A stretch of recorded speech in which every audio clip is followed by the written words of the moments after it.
Okay. So this was Monday here.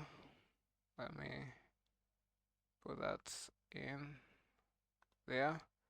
That was Monday's midnight open, always on New York local time. That was on Tuesday. I think I'm gonna need to redo it again. It's Tuesday. Here is Wednesday, and here is Thursday. So I really like to look at weekly profiles, and that helps me to know how to align myself in best market conditions. So on Monday, I was looking for longs, though I got a break even. I took a small long here, got a break even. Tuesday we had the CPI, Wednesday PPI, then yesterday we had the 8:30 news. You can see how price really dropped. It dropped really hard. So right away today I was looking for TGF, a little bit retracement on the weekly range. Yeah, you know how it is. Thank God it's Friday. That's TGIF. So here is the high and this is the low. Let us see.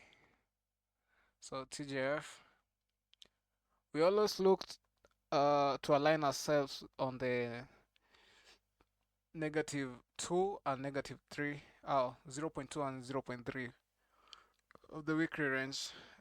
This is where price can retrace to and maybe even go to 50%. But the lowest hanging fruit, we like to look at 0.3 and 0.2. So those were my confluence. So that's the TP right there. Uh, that's what they take profit. So I'm gonna take that off. We tapped that hourly high here. That's where I was looking as for my draw or liquidity.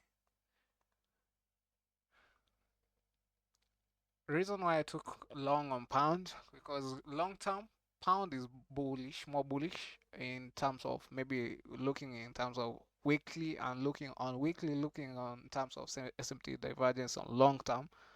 Pound is more bullish compared to Euro USD. So always when I'm taking shorts, most of the time, if I'm London session, I still go take the short position on pound. But also, it depends in according how the market is really reacting. Sometimes I take the short position on euro because euro is more bearish compared to pound USD. So that's pretty much more like it. I was looking for longs on GBPUSD, and the model that I used here is not. It was just uh we kind of use different models in terms of what are we trade. Are we trading a pro trend market or start trend market or continuation type market, or we in a ranging type market, or we in consolidation type of market. Also, we look at reversals and retracements of the market. So each and every profile that is coming up on those, it depends. So like on this one, I was not using a shifting market structure here. I was just using a changing state of derivative and maybe an addition of inversion fair value gap as soon as I saw price was being held by the order block here. So this one was really just a retracement, and most of retracement you can use inversion fair value gaps and change the state of derivative according to your model, maybe what you have built for yourself. And I really don't think there's much more to add. In terms, maybe we touched a high time frame, some kind of a PD array on a high time frame. That's where maybe you can see me utilizing other models like model 22. It really represent itself there. Maybe using a breaker with model 22, which is a really good stuff. Is really a unicorn. So that's pretty much more like it. I was looking for longs today. And looking for, let's say, let's do a little bit review, market review of this week, what we had, what happened this week. I'm gonna need that to be on our hourly chart. Hourly chart brings more, a little bit more data where you can see what really happened. So it's a really good thing to have always midnight openings on your chart, yeah, so you can see what we are dealing with, where we are in terms of price, where yesterday was, which low are we looking to be taken out. Look at, like, yesterday was on Thursday. uh this week was probably a classic weekday where we have a normal trending day. If it's bearish, it's bearish, and we're looking for maybe Tuesday forming the high, yeah. But on this one, Wednesday took out Tuesday as high. So maybe someone could have aligned himself here on New York Open, but definitely I'm not a New York Open trader. I trade London session. So there's not much thing for me to do right there. On Monday, I was able to scale in some longs, but got a little bit break even on that. So this was on Friday. Into Monday, I'm gonna take that off. So Monday, a high. Tuesday, forming a high. That's what I'm saying. It's a classic week.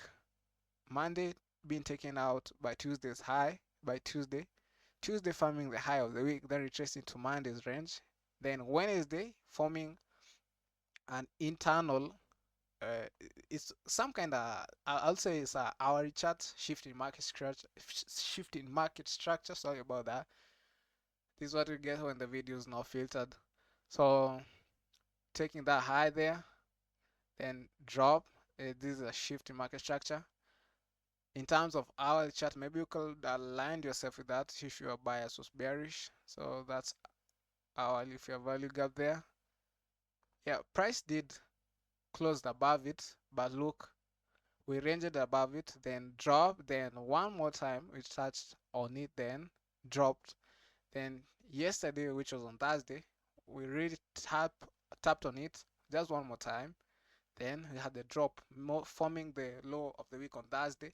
Then low of the week on Thursday. Then definitely Friday is going to be a retracement. There's really low probabilities of us continuing going lower, maybe taking the Thursday's low. So today was really a basic week day. Uh, so pretty that's more like it. In terms of right now, I'm not clear in terms of long-term pro trend. I'm kind of trading intraday volatility because I don't think we have really opened up into trending days. Yeah, I don't really think we are onto that. So what else can I add? Let us say.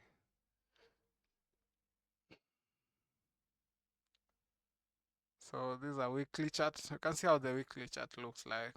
Yeah. So right now it's so fucking hard to determine where price may want to go. We can go to this high, we can drop to this discount range, continue going lower. But I'm not trying to pick size on that. What I'm trying to do is look for where there's low probability, there's high probability of taking that pool of liquidity, and I'm trying to align myself on that. I'm trying to align myself with those type of days and those types of setups. Yeah.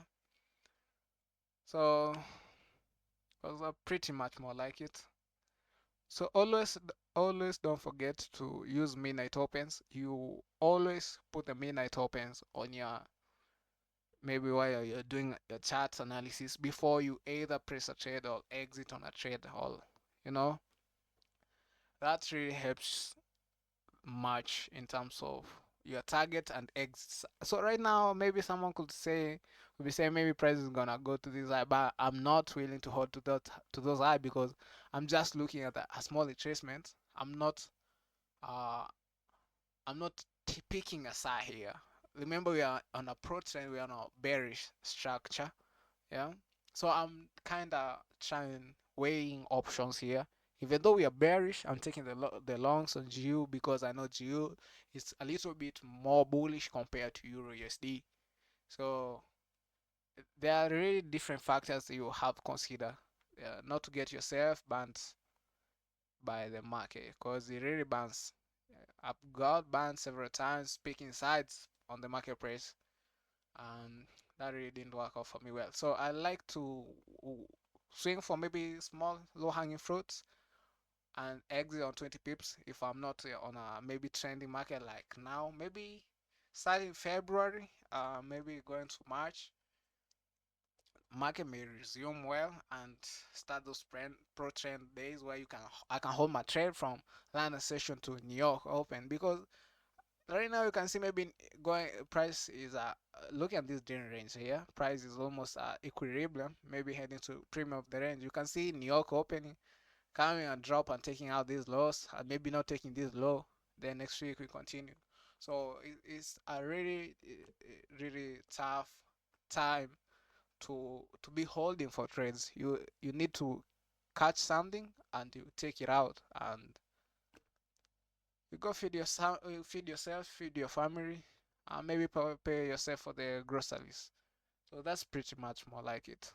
And I don't know when I'll be streaming again, but definitely my streams are always on the days where we have no news events.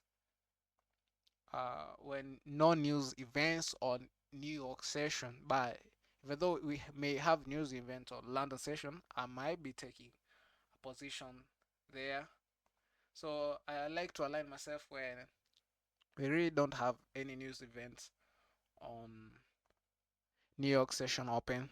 So let me load the calendar here and we're gonna be able to see how next week we're gonna be able to, when am I gonna be streaming next week.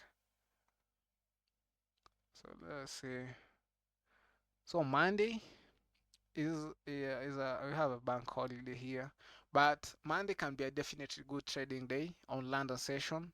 Tuesday, but since we have no news on Tuesday, I'll prefer not trading on Monday because we have news on Tuesday, which is pound, and Monday we have bank holiday, so price may range. Maybe definitely the whole day, or maybe trend. But on this case here, I'll be looking to trade on Tuesday. Wednesday really a low probability for me because we have CPI and also we have President Trump's picks. That's a really red card for me. I won't trade on Wednesday.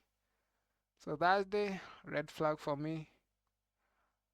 So Friday can be a trading day for me, but it's gonna be a cut risk day, a really cut risk day. So I'll be streaming on maybe Tuesday and Friday of next week. So those are basically the trading days. Like last week we have Friday. This week I had Monday and Friday where I said I was gonna stream. So I like aligning myself with those low probability, those days with low news events. Can see why I said on Monday because on Monday definitely we had no news on Monday. Tuesday we had a lot of news events, so that's why I didn't fuck with Tuesday. Wednesday, we had CPI on pound, but since we had all this noise on the marketplace, so Wednesday London session especially was gonna be a hectic, and that's what we saw. Thursday we had 8:30 news, 8:45 news, so I didn't want to do anything. But Friday here now we had news on London session, and that's how I was able to squeeze in something to take home for myself. So that's pretty much more like it, and we're gonna see how it's gonna work out. So I'll keep the update later. So y'all be safe. Stream maybe next on Tuesday and Friday. So y'all stay tuned on those days. Maybe hit the notification bell We're gonna meet each other later. So y'all be safe.